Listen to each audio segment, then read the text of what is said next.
Please give it up for Stav Black.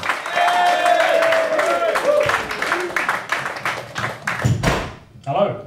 Sorry. Tonight's shortest comedian.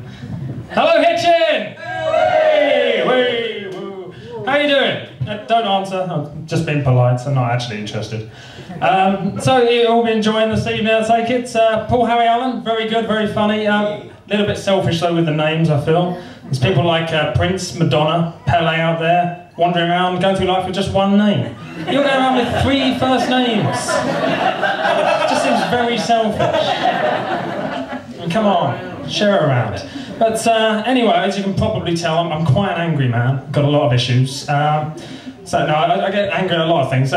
People say I don't suffer fools gladly. But I mean, surely that's the point. You're not supposed to suffer fools gladly. If you're suffering fools gladly, then you're not actually suffering, are you? I mean, this is the thing. But you are a fool. I'll tell you what group of people I really hate, though. I just cannot stand. Sperm donors. Oh, I cannot stand them. What a bunch of wankers. So it's quite a nice pub, this, isn't it, actually, the George. Named, of course, after the hippo from the 1980s. Hence the pink walls. Incidentally, I was actually in a pub recently, which in itself isn't that interesting, but it gets better. I was in this pub and a couple of young ladies walked in, and they were kind of dressed as sexy nurses. Now, I don't really get this whole sexy nurse thing. Personally, it doesn't really appeal to me. Because I kind of think, you know, you get these adverts nowadays for sexually transmitted diseases. I mean, well, not adverts for them, obviously. They're not suggesting you can contract one. It's not like sex life too good, try gonorrhea. No, they're not suggesting that at all. The advert's warning you about the dangers of STDs. You know, these ones that are sort of set in a darkened school disco. Everyone dancing around to kind of eerie trip-hop music and wearing pants with syphilis right on the front. Those ones. Yeah, well, I kind of think, you know, you watch those and they're scary, and I just think how much worse is it going to be if you spend the night with a slutty nurse? You wake up and find out you got MRSA. You have to make sure she's got a deep clean. No one wants to catch a superbug, do they?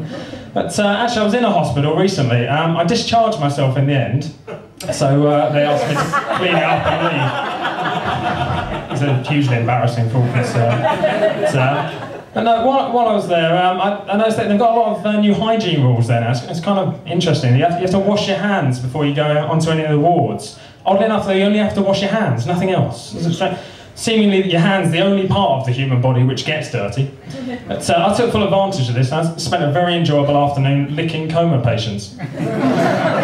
After a hearty lunch of bird flu-infested swan.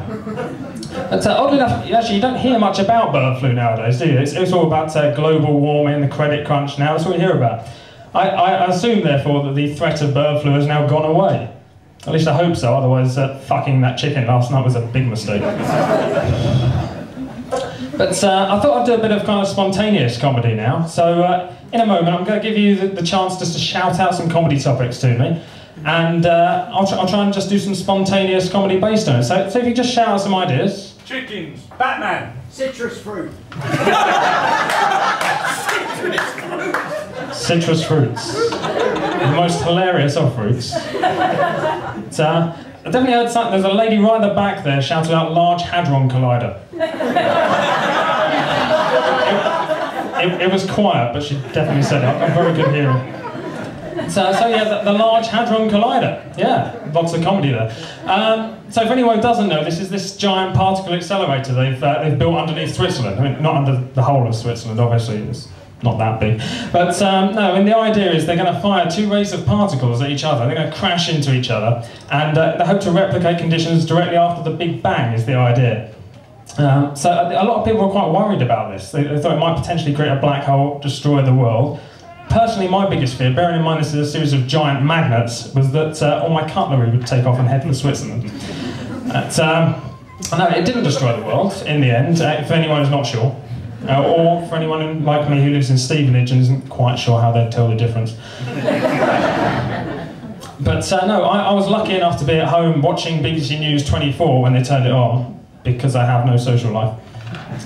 And they had an expert on there who's some sort of particle physicist, obviously been brought along just to kind of reassure everyone, you know, tell everyone it's safe, so no one's worried. He was doing quite a good job up until a viewer sent in an email.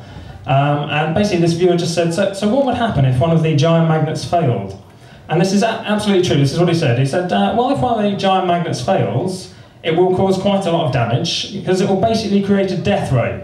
A death ray, seriously, this is what this guy said.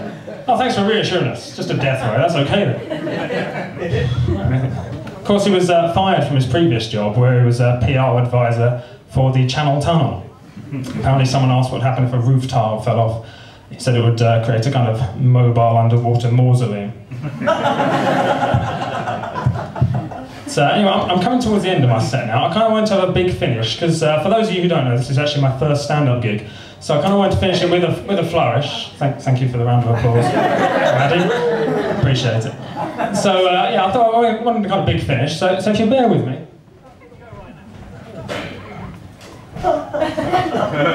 Oh yes. Now, some of you are perhaps thinking maybe he's going to do a kind of Bill Bailey comedy song now. Oh yeah. Some of you, maybe a bit more over-enthusiastic, think I'm going to go a bit ambitious perhaps, do a kind of Lee Evans thing, get a gospel choir out or something, a huge musical number. You'd all be wrong. Actually, this is my dad's keyboard, he's sitting just over there. I'm just kind of killing two birds with one stone, so I'm just going to go and give this to him.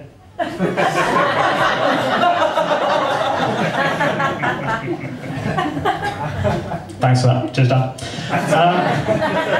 So yeah, just kind of killing two birds with one stone. So I don't really have a big finish, you may have realised this by now. So instead I'm just going to leave you with a disturbing insight into my own psyche. Again, it involves an advert I saw on television. Seemingly I do nothing but watch television. But no, I saw a trailer for a documentary programme about paedophiles.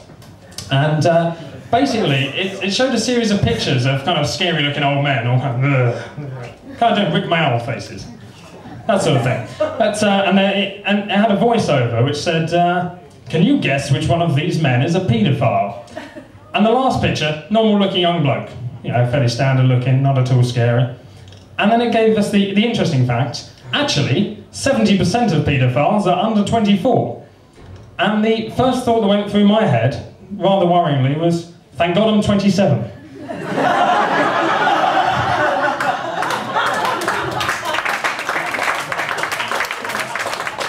What does that say about my state of mind? It's just plain wrong, isn't it?